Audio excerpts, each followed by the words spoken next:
L'attache épithéliale ou la jonction gingivo-dentaire est l'union entre les cellules épithéliales d'une part et la surface dentaire d'autre part.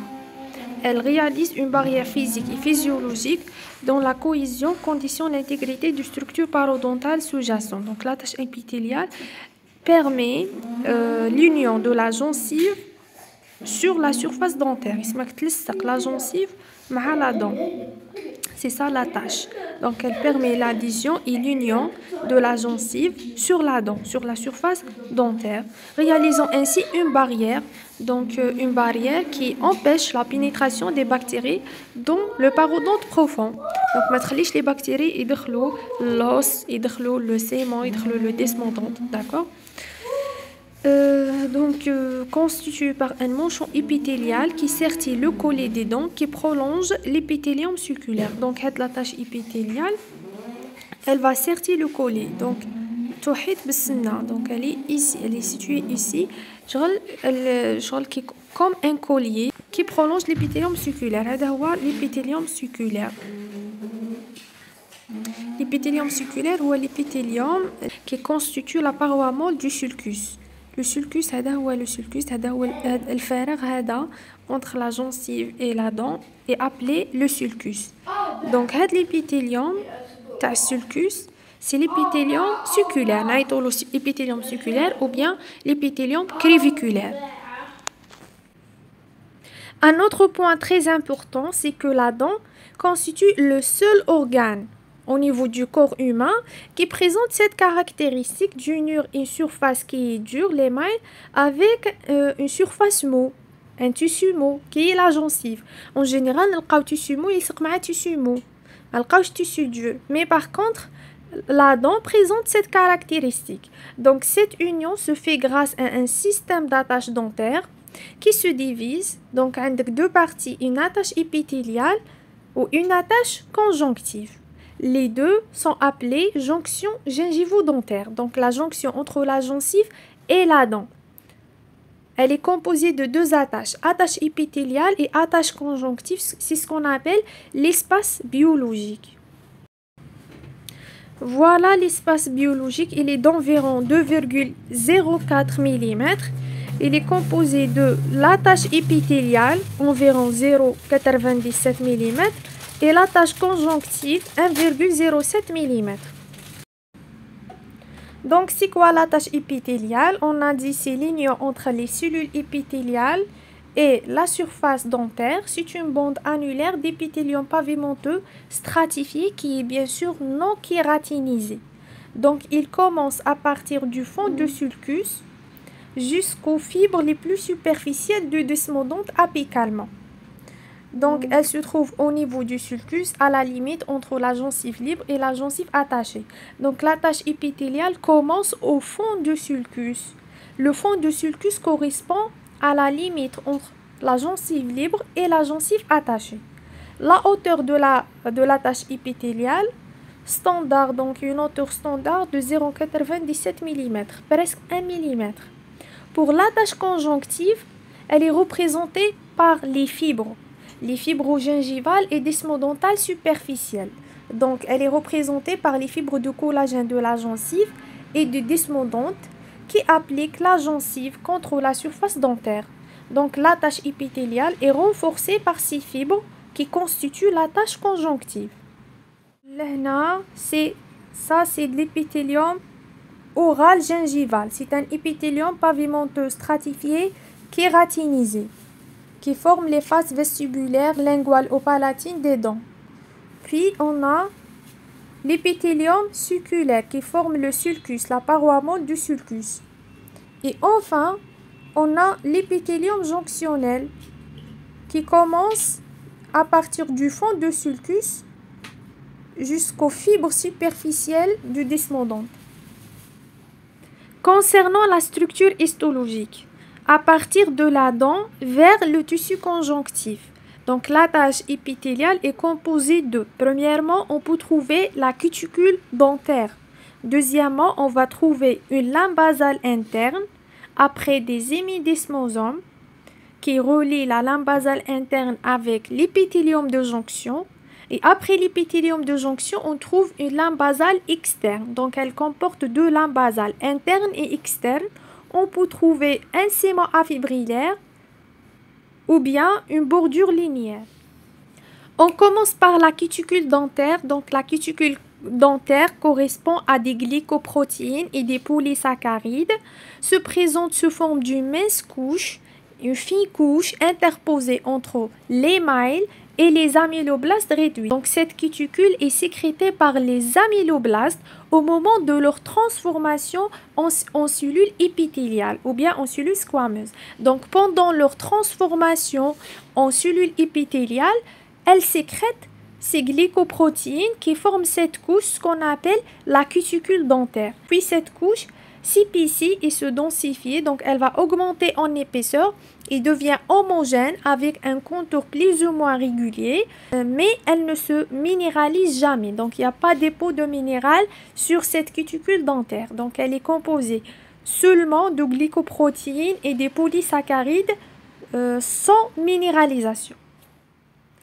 Pour la membrane basale interne, donc elle relie l'émail à l'épithélium de jonction. Donc on dit membrane basale interne ou bien lame basale interne, c'est la même chose.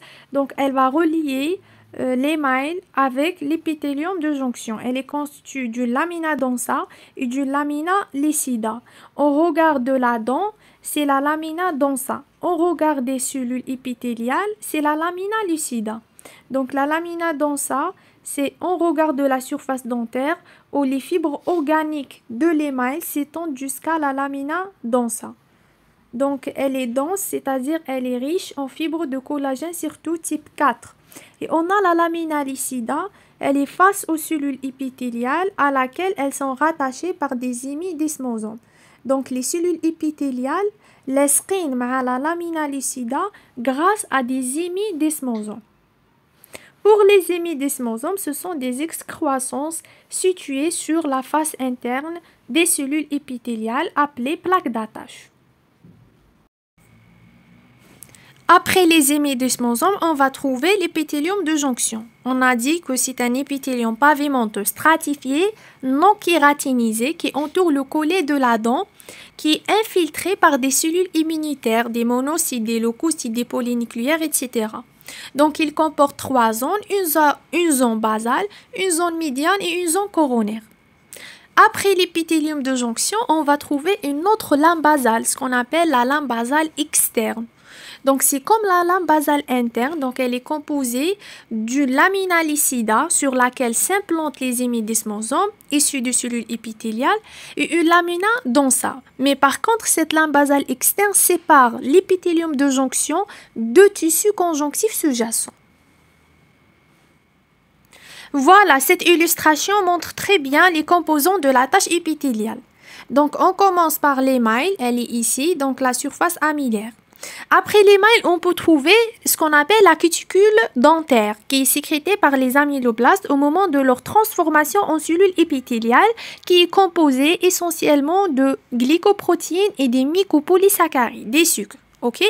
Après la cuticule dentaire, on va trouver ce qu'on appelle la lame basale interne. Donc c'est ça, c'est la lame basale interne. Après la lame basale interne, qui est composée de deux parties, lamina densa et lamina lucida. Toujours lucida, c'est celle qui est en contact avec les cellules épithéliales. On va trouver l'épithélium de jonction, qui est composé de cellules épithéliales, comme vous voyez, des cellules épithéliales reliées entre eux par des desmosomes et reliées avec la lame basale interne et la lame basale externe par des hémidesmosomes. Et voilà, la lame basale externe, elle est là. Donc, on a double lame, une lame basale interne et une lame basale externe. Les deux sont reliés aux cellules épithéliales par des hémidesmosomes. Et voilà le tissu conjonctif, donc qui est séparé de l'épithélium de jonction par cette lame basale externe.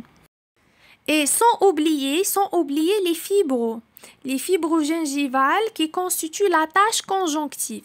Donc les fibres gingivales et les fibres desmodontales superficielles qui composent la tache conjonctive sont situées apicalement par rapport à la tache épithéliale, c'est-à-dire au-dessous. La tache épithéliale, on va trouver la tache conjonctive. OK?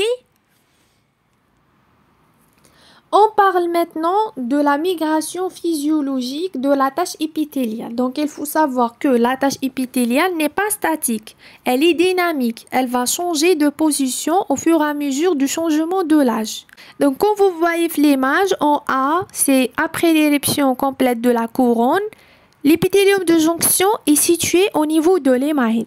Après 20 ans هكذاك, donc l'épithélium de jonction يهبط شوية. Donc une partie va se situer au niveau de l'émail et l'autre partie au niveau de sément. Comme vous voyez, voilà. Donc une partie elle est هنايا, pardon. Une partie elle est située au niveau de l'émail, هايلك. هذه la partie elle est située au niveau de l'émail. Et cette partie,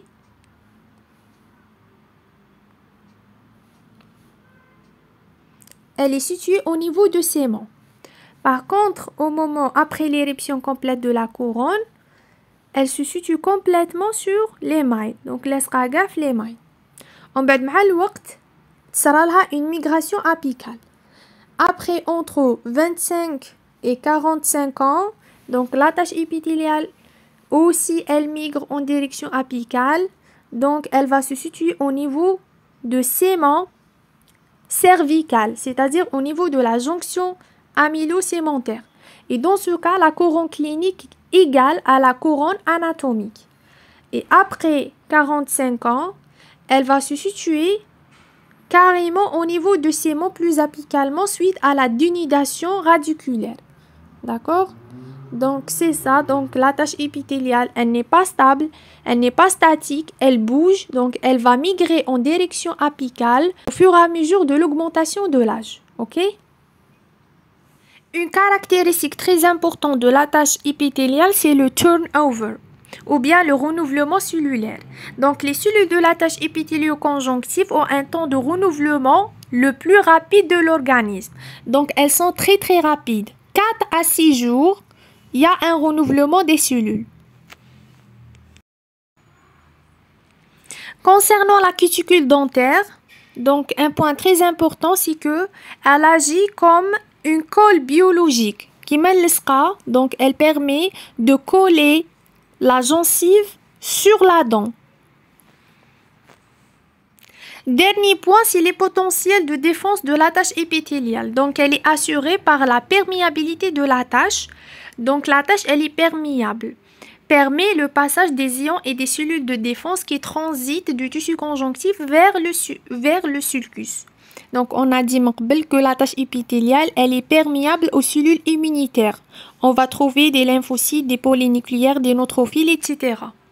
La phagocytose des cellules desquamées qui s'accumulent au fond de sulcus par les polymorphonucléaires et l'adhésivité des différents éléments de l'attache épithéliale assurant la protection du parodonte profond et aussi grâce à la régénérescence de l'attache après destruction partielle ou totale grâce aux cellules de l'épithélium jonctionnel.